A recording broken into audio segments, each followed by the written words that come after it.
c'est en 1945 que les femmes ont pu être élues députées. C'est ouf ça. Ouais, c'est vrai. Ça fait tard. Et en 1872, il y a eu l'apparition du mot féminisme. Mais en fait, c'est quoi le féminisme? À l'option théâtre, on essaye de mettre en voix des textes sur le féminisme. Par exemple, on a vu Le deuxième sexe de Simone de Beauvoir. Oui, Super intéressant. pardon. On a aussi vu justement le discours de Emma Watson sur le féminisme, qui est un discours plutôt moderne. Mais au lieu de faire une pièce de théâtre, on pourrait aussi faire un film, un reportage, puisque tout ce qui est cinéma parle plus à notre génération que le théâtre. Ah ouais, peut-être.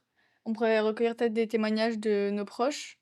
De nos profs aussi. Ouais. Ou de nos amis. On peut avoir plusieurs points de vue, Il faudrait différents âges aussi, différentes. différentes générations.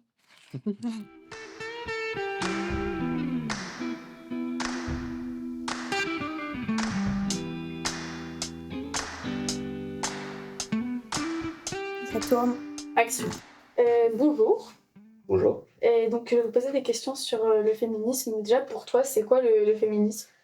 Alors c'est difficile, mais pour moi le féminisme, en fait, c'est du coup un mouvement globalement, du coup qui va prôner un peu plus de liberté pour le sexe féminin, plutôt. Est-ce que déjà, tu as des connaissances par rapport à l'histoire des droits féminins, des dates ou des moments qui pour toi sont un peu intéressants à étudier? Alors moi, il y a une action que je connais qui je pense, quand même super importante pour ça. C'est le droit des femmes à l'avortement par Simone Veil. Je me rappelle plus exactement la date, mais je sais que ça, du coup, ça avait montré justement un gros changement dans la manière de penser de l'époque, où en fait, du coup, c'était souvent le mari qui était du coup obligé de choisir s'il voulait garder l'enfant. La femme n'avait pas beaucoup de droits, et du coup, ça, je trouve que c'est un combat quand même qui a été réussi par Simone Veil, du coup, qui permet de gagner en fait quand même une partie de la bataille, quoi, parce que c'était pas gagné au départ.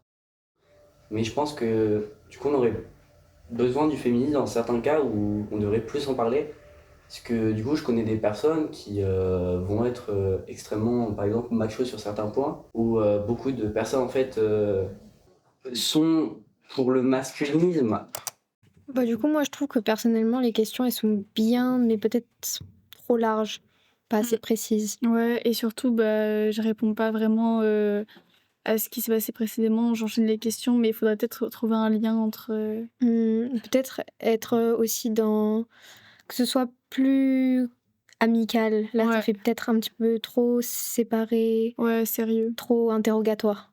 Par contre, il y a le cadrage. Ouais. Donc là, il y a un énorme espace. Ce serait mieux de recadrer. Ouais, si on refilme, faudrait recadrer plus au niveau des visages. Parce que là, le plan, je sais pas comment expliquer, mais il est plus... Sur le haut. Un contre-plongée un peu. Ouais, c'est ça. Je vais te poser certaines questions par rapport au féminisme. Est-ce que D'accord. ça te dit quelque chose? Pas trop, j'ai découvert ça récemment. D'accord. Donc, pour toi, qu'est-ce que le féminisme? Pour moi, le féminisme, c'était... je ne connaissais pas trop quand j'étais petit, car j'ai été éduqué en me disant que la femme était égale à l'homme. Donc on m'a expliqué que les femmes faisaient des campagnes contre l'inégalité entre femmes et hommes. Je ne comprenais pas vraiment. Et donc, vous en pensez quoi du féminisme et de tout ce qui a été fait? Je trouve que c'est une bonne cause qui mérite d'être plus vue encore aujourd'hui. C'est quelque chose qu'il faudrait pousser beaucoup plus loin. C'est pas assez expliqué dans les rues, montré aux infos. Moi, je trouve que son avis, il est intéressant parce qu'il est différent un peu de Maël, parce que c'est pas qu'il a pas de connaissances, c'est qu'il il a l'habitude, enfin, lui, il pensait que tout le monde était égaux et du coup, il s'est pas plus posé la question que ça, quoi. Ouais, c'est ça. Oui, parce que pour lui, c'était normal, du coup. Et que pensez-vous de la place de la femme dans la société aujourd'hui? Pour moi, en société, la femme n'a pas besoin d'avoir une place, elle est censée être à la même place que l'homme. Même pas besoin de parler de place. Nous sommes tous égaux, rien ne change, normalement. Je pense refaire une interview avec lui, ce serait très intéressant de creuser un peu plus, Ouais. pareil pour Maëlle. Creuser un peu plus. Et pour lui, peut-être creuser un peu plus justement le fait que il s'est pas plus posé la question que ça. Mm. Parce que... Ouais. Peut-être aussi lui poser la question justement le moment où il s'est rendu compte. Qu'est-ce qui a fait qu'il s'est rendu compte en fait que Ouais. au final il n'y a pas tout le monde du coup qui respectait les femmes et voilà. Surtout, qu'est-ce qu'il en pense aussi, du coup. Ouais. Donc, salut Adriane. Salut Anouchka. C'est quoi pour toi le féminisme alors? Le féminisme, bah, je sais pas. Tu sais pas. Ok, bah on va. Enfin, en fait, je sais, mais pas tant que ça. Bah, le salaire est toujours bas pour les femmes, et ça, c'est pas très. Enfin, je trouve ça pas très juste, pas très égaux. Mais bon, quand même, ça s'est amélioré depuis le temps, mais pas complètement. Ok. Et je suis assez en désaccord avec ça. Ok. Et est-ce que tu penses que tu serais capable, par exemple, de citer 5 femmes féminines? Bah alors, je peux en Du citer féminisme. qu'une, parce que je connais que ça, Louise Labbé. Ouais. Voilà. Et c'est la seule. T'en as pas d'autres qui te viennent en tête du coup? Alors, je t'avoue, le féminisme, c'est pas le sujet favori. Voilà, mais j'en connais quand même juste Louise Labbé. Voilà, parce qu'on en a parlé en français. Et dans sa biographie, j'avais vu qu'elle était féministe. Et oui, c'est On peut couper? Déjà, je trouve que c'est un peu court là par rapport aux autres. Il y a moins de matière à exploiter. Ouais. Je suis d'accord avec toi. Mais par contre, le plan, je trouve qu'il est super bien. Ouais. En plus, il y a un rapport avec le scolaire, enfin, quand il parle des cours de français et tout, que le scolaire a aussi son importance là-dedans, qu'il s'enseigne aux élèves, etc. Ouais. Un peu là-dessus. Mais après là, contrairement aux autres interviews, ça fait beaucoup plus Naturel. ouais, voilà. Ouais. Là- Lui, il est vraiment en mode amical, il répond franchement. Pour le coup, le côté ami et interview un peu plus détendu, on l'a. Peut-être oublier la question peux-tu me citer 6 personnes, Ouais. 6 femmes qui ont marqué l'histoire du féminisme? Peut-être tout simplement de citer 4 ou 5 femmes qui sont célèbres, connues. Pas forcément féministes, mais... Ouais, c'est bien parce qu'au final, ça peut les lancer du Ouais. coup, sur cette idée-là. Enfin, s'ils en connaissent, du moins. Oui, parce qu'en plus, là, en ce moment, il y a tout un chemin où on découvre plein de femmes qui ont été... Enfin, qu'on n'a pas forcément reconnues pour des choses qu'elles ont faites. Prêt pour demain, pour l'interview avec Yvette, la grand-mère d'Hugo? Ouais, Oui. Mhm. carrément, ouais. Vous avez préparé des questions? Et bah ouais, on en a pris pas mal qui mélangeaient à la fois du coup un peu vie perso Mhm. et vraiment elle a essayé de toucher du vécu. Et je pense que Yvette, ça va être hyper intéressant comme témoignage demain. Bah, super. Ouais, parce que ça peut être intéressant aussi par rapport au fait qu'elle n'est pas du tout de la même génération. Donc, ce qui nous pourrait nous choquer, et bah, peut-être qu'elle, à son époque, et bah, c'était pas forcément... Je pense que ouais, là, on va pouvoir du coup beaucoup plus creuser sur le sujet.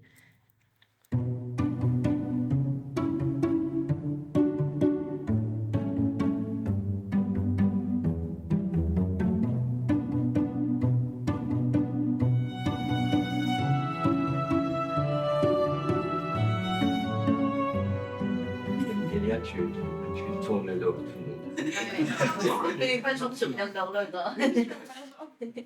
Alors, je suis né le 1er septembre 1933. Je suis né à Rochebaudin. C'était dans la montagne que j'étais, en plaine. J'étais l'aîné de 5 enfants. J'ai perdu maman toute jeune, elle avait 33 ans. Moi, j'avais 9 ans. Dans la montagne, avec pas beaucoup de revenus. C'était à la campagne, on se nourrissait comme on pouvait. Papa nous a mis en pension à Montélimar et il nous a élevés tous les 5 comme il a pu.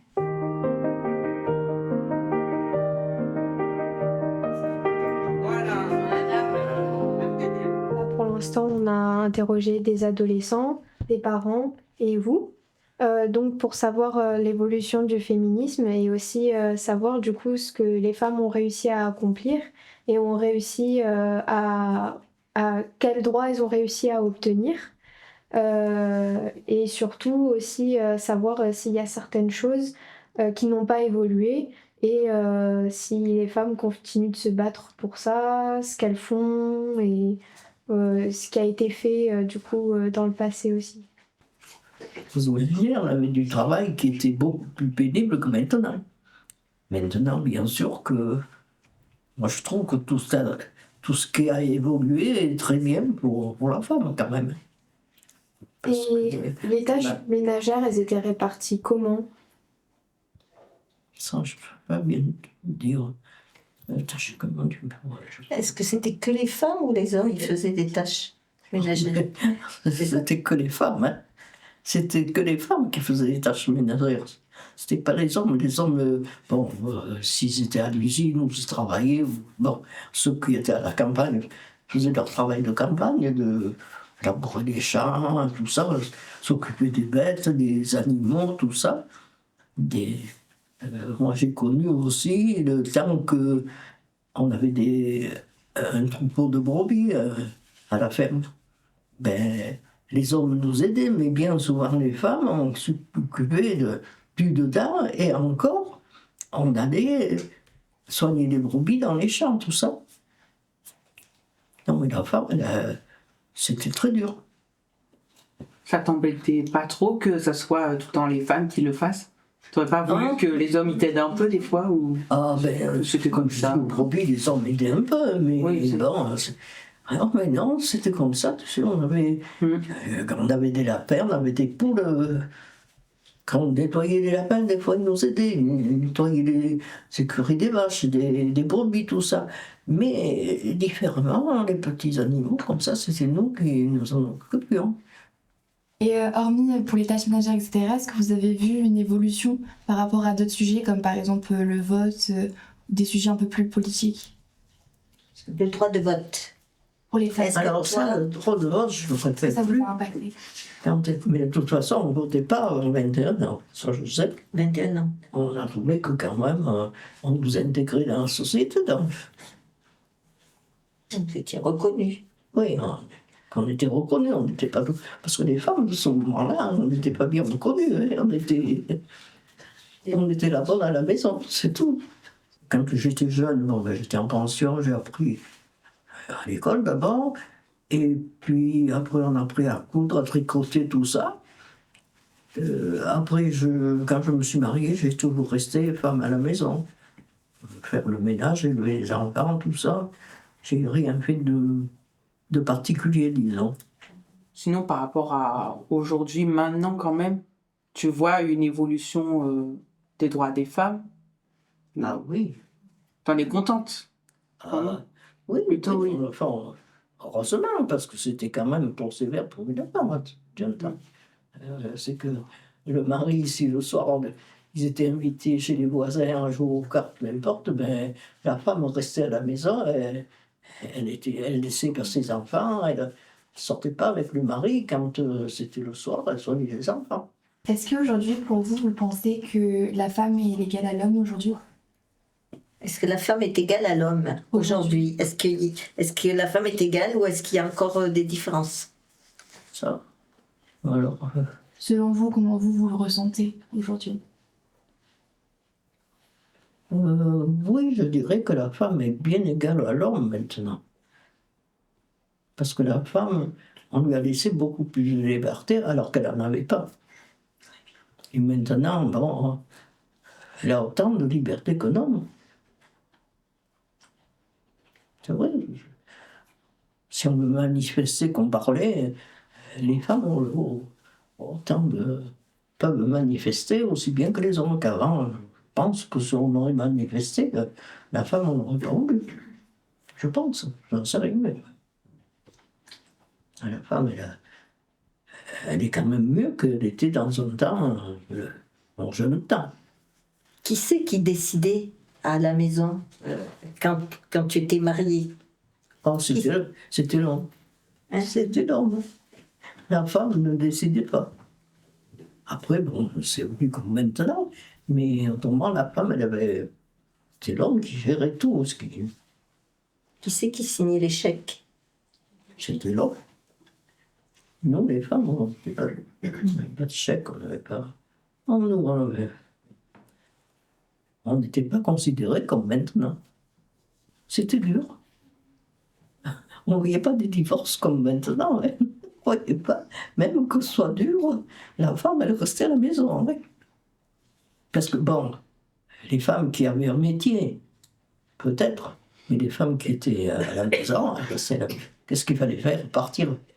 On était obligé de rester sous l'emprise de son mari. Hein. Et oui. Ben, un divorce, c'était quelque chose de vraiment extraordinaire quand ça arrivait, de mon jeune temps. Bien sûr que les femmes ont des droits, elles ont gagné beaucoup de choses. Mais bon, au niveau du travail, par exemple, il y a encore beaucoup à faire. Parce que, comme on dit, hein, à diplôme égal, le salaire n'est pas égal pour la femme, souvent. Voilà. Et puis, moi, au sein de ma profession, j'étais formatrice auprès des infirmiers et infirmières. Donc, dans la profession infirmière, il y a, je vais le dire un peu comme ça, mais il y a 80% de femmes et 20% d'hommes, en gros. Peut-être maintenant, ça un peu plus de garçons, mais... Et bien, les postes à responsabilité, c'est souvent les hommes. Ah, et oui, tu imagines. Ils ont de la chance, ces messieurs, ils ont de la chance d'obtenir des postes. Alors, bien sûr qu'il y a des femmes, oui, bien sûr qu'il y a des femmes. Hein, mais par rapport à 80 et 20%, les hommes, ils obtiennent plus de postes à responsabilité. C'est sûr. Est-ce que vous trouvez que les femmes ont besoin de plus prouver leur mérite qu'un homme aujourd'hui? Ah, oui, je pense que la femme elle doit prouver, elle doit vraiment prouver ce qu'elle sait faire. Est-ce que elle doit vraiment le prouver, ça c'est sûr. Voilà. Après, bien sûr qu'il y a quand même des postes à responsabilité pour les femmes. Voilà. De plus en plus quand même. Mais quand même. C'est plus dur de les obtenir. Voilà, c'est ça. Et dans l'éducation que vous avez donnée à vos enfants, vous leur avez inculqué des valeurs en étant une femme indépendante, ou vous avez essayé de sortir de ce schéma un peu patriarcal que vous avez pu avoir quand vous étiez jeune? Ah oui, je leur ai donné l'idée de prendre leur autonomie, leur indépendance assez rapidement, quoi. Ma fille est partie de la maison, elle avait 17 ans, hein, pour ses études, etc. Et puis elle s'est assumée, mon fils aussi, il n'y a pas eu de... Voilà, et je leur ai donné ça c'est sûr. Je leur ai donné. Transmis.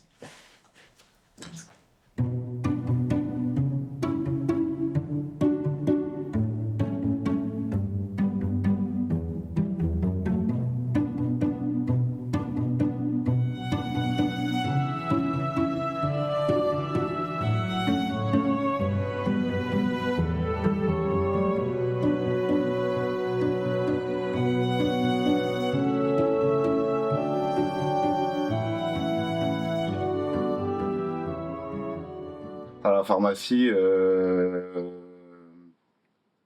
souvent des hommes, souvent âgés, qui, quand c'est une femme qui leur dit quelque chose, même une femme plus expérimentée que moi, voire plus... Par exemple, moi je suis stagiaire, c'est une pharmacienne qui lui dit quelque chose, il n'est pas forcément d'accord avec elle, et quand c'est moi qui lui dis, il va dire oui et écoutez, alors que...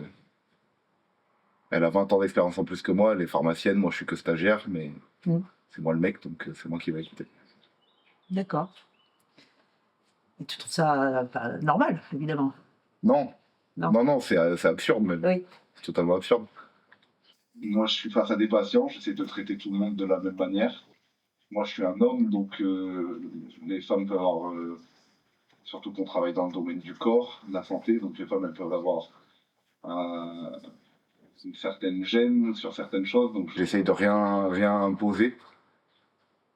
Et donc ça c'est pour le côté patient. Et puis, sur le côté des collègues, j'essaye de prendre leur défense entre guillemets, et j'essaye de rééquilibrer les choses quand il y a un contact avec un patient qui me semble pas qui me semble pas normal, on va dire. Quel mot te vient si je te dis masculiniste? J'ai pas le droit d'être grossier. Si. Non, je dirais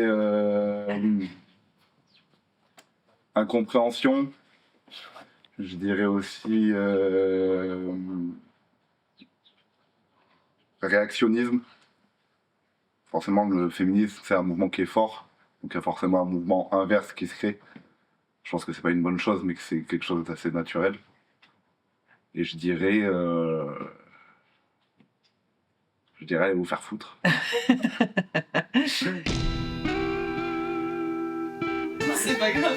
Non, mais avec amour. Et bienveillance. Pauline, tu prends trop de place. Tu prends trop de place, Pauline, tu es un homme. Non, mais. C'est chaud. C'est envie.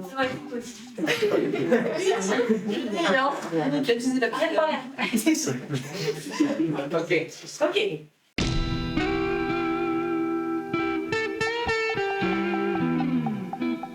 J'ai été nommée il y a 6 mois et depuis, plus je parle de féminisme, plus je réalise que la lutte pour les droits des femmes est trop souvent associée à la haine des hommes.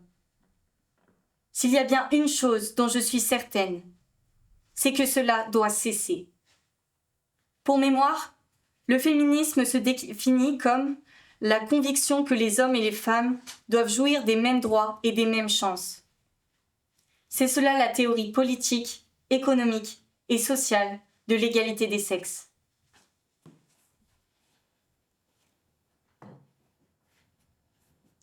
Mais je fais partie de celles qui ont de la chance.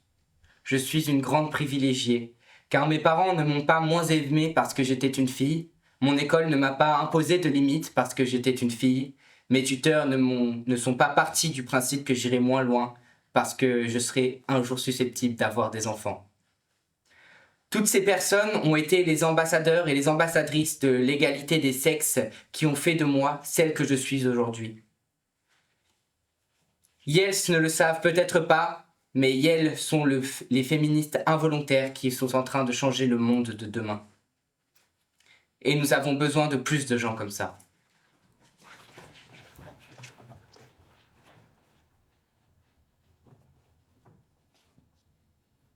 J'ai commencé à m'interroger sur les préjugés liés au genre à l'âge de 8 ans. Lorsque j'ai eu du mal à comprendre pourquoi on me qualifiait d'autoritaire, pour le simple fait de vouloir mettre en scène les pièces que nous allions jouer devant nos parents. Ce que l'on ne reprochait pas aux parents. Lorsqu'à 14 ans, certains journaux ont commencé à me sexualiser. Lorsqu'à 15 ans, mes amis ont abandonné leurs équipes de sport parce qu'elles ne voulaient pas paraître trop musclées. Et lorsqu'à 18 ans, j'ai réalisé que mes copains étaient incapables d'exprimer leurs sentiments, je me suis dit que j'étais féministe. Et cela m'a paru tout naturel. Mais mes récentes recherches m'ont montré à quel point le féminisme est devenu impopulaire.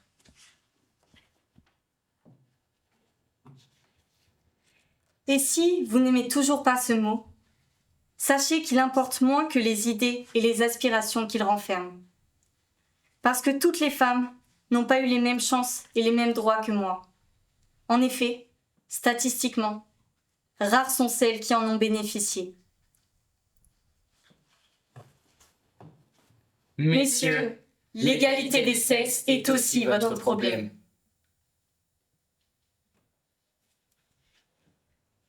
Ça va, vous pouvez lâcher. Et bon, on peut lâcher. Alors, T'as dit, je veux dire, au lieu de dire merci, alors aux parents, je sais pas aux parents. Oui. En vrai, c'est oui, j'ai vécu. Les figurants, vous pouvez sortir. Hein. Ne pas rester comme ça. Comme ça, tu vois. J'ai jeté la phrase. Ah, mais ça, c'est ça, mais qu'est-ce que c'est?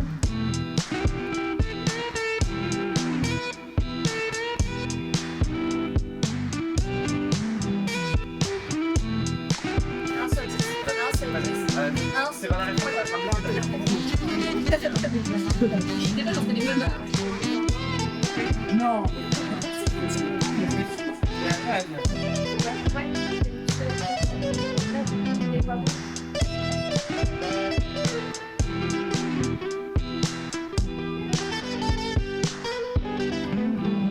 n'est pas femme, on le devient. Une femme qui n'a pas peur des hommes leur fait peur. A woman is somebody, and not somebody. L'égalité entre les sexes n'est pas la négation de leurs différences. Elle est pas mal. Mais ne me regarde pas, moi, Hippolyte. Non, c'est les spectateurs qu'il faut regarder. Mais je regarde tous les spectateurs. Là, mais... Manque un peu d'articulation parfois, quand même. Bon, elle est pas mal. C'est pas mal, ça commence à prendre. C'est pas mal. Les placements étaient bien. Qu'est-ce que t'en penses? Bon, allez, on la refait. Bon maman, ça va? Oui, et toi? Ça va, ça va. Bon, du coup, je t'ai fait venir ici parce qu'avec le groupe, on est en train de faire un gros projet. On est en train de créer tout un scénario et une pièce sur le féminisme. Et je voulais avoir ton avis sur certaines choses pour avoir différents points de vue, mais aussi pour nous aider à développer l'idée et donc à créer toute l'histoire. D'accord. Donc tu voudrais savoir en fait ce que je pense du féminisme. Oui, c'est ça. D'accord.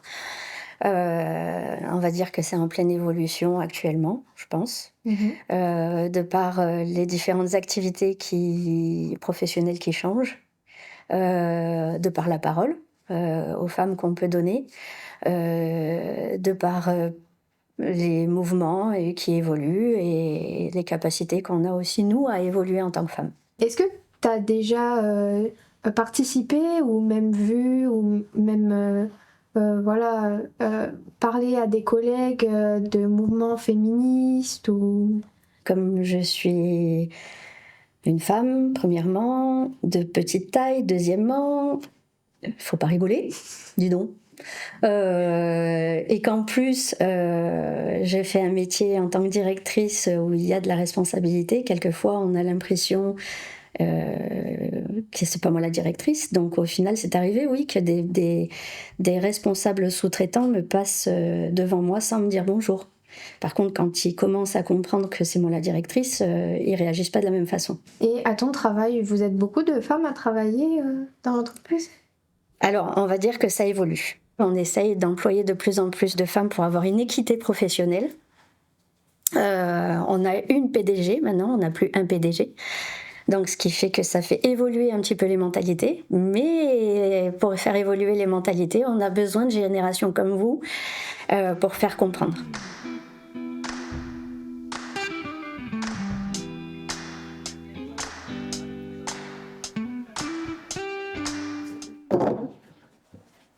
L'égalité entre les sexes n'est pas la négation de leurs différences. La femme naît libre et demeure égale à l'homme en droit. Le féminisme n'est pas un bâton que nous sortons une fois par an pour battre les hommes le 8 mars.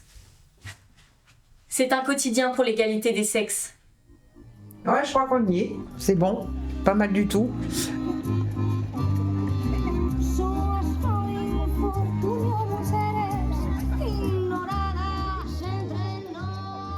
Alors le 8 mars, c'est une journée importante parce que c'est la journée de la lutte pour les droits des femmes. Et les mouvements féministes ont toujours permis des avancées. Et les femmes ont obtenu comme ça le droit de vote, le droit d'avoir un compte en banque, le droit à une éducation égale. Elles ont droit aussi à disposer de leur corps, elles ont le droit à l'avortement. Puis voilà, donc c'est important pour nous d'être présents le 8 mars. On peut préciser que c'est une journée internationale qui est célébrée dans le monde entier, donc c'est une date importante pour nous, mais préciser aussi que le combat pour les droits des femmes, c'est toute l'année et c'est pas seulement le 8 mars.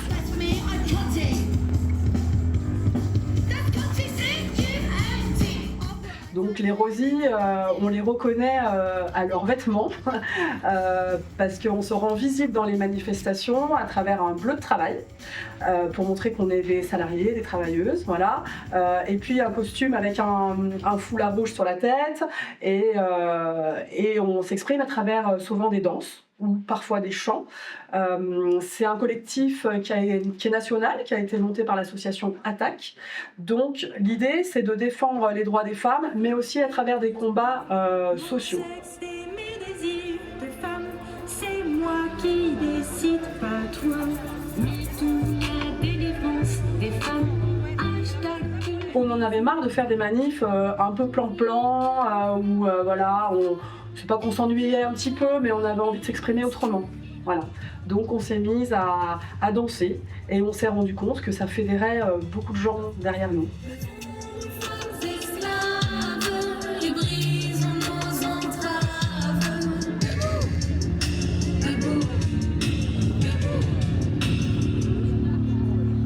Lorsqu'elle fuit la misère, les femmes vers un avenir meilleur, elles se noient dans les mers. Dans les droits, dans la loi, on est l'égal des hommes, mais en réalité, on voit que les mentalités mettent beaucoup plus de temps à changer et à évoluer que les lois, et que finalement, il y a encore un énorme travail de changement des mentalités à faire, notamment en ce qui concerne les violences sexistes et sexuelles, puisque cette 4e vague du féminisme, on peut dire, dans laquelle on est depuis MeToo, le mouvement MeToo en 2017, elle se concentre vraiment sur cette question des violences. Rappeler qu'il y a eu un viol ou une tentative de viol toutes les 2 minutes 30 en France, un féminicide tous les 3 jours. C'est des chiffres qui sont en augmentation, les chiffres des féminicides. Il y en a eu encore plus en 2025, par exemple, qu'en 2024.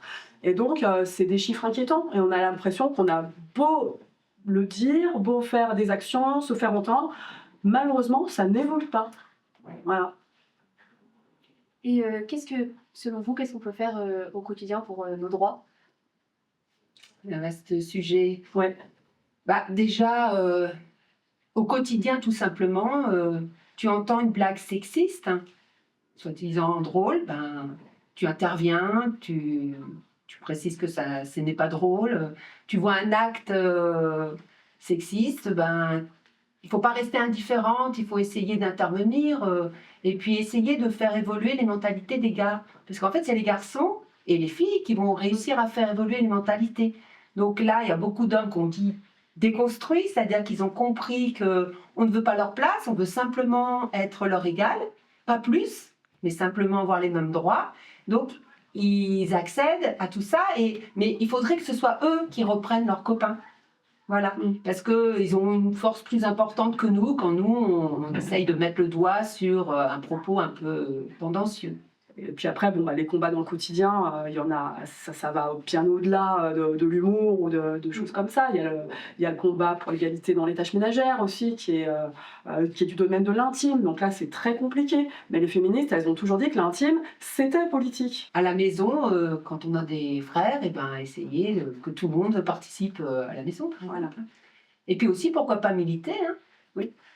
Voilà, les rosiers sont ouverts à toutes celles qui désirent venir. Donc ça, c'est important aussi, de rendre visibles les combats, et puis les maux de la société, déjà.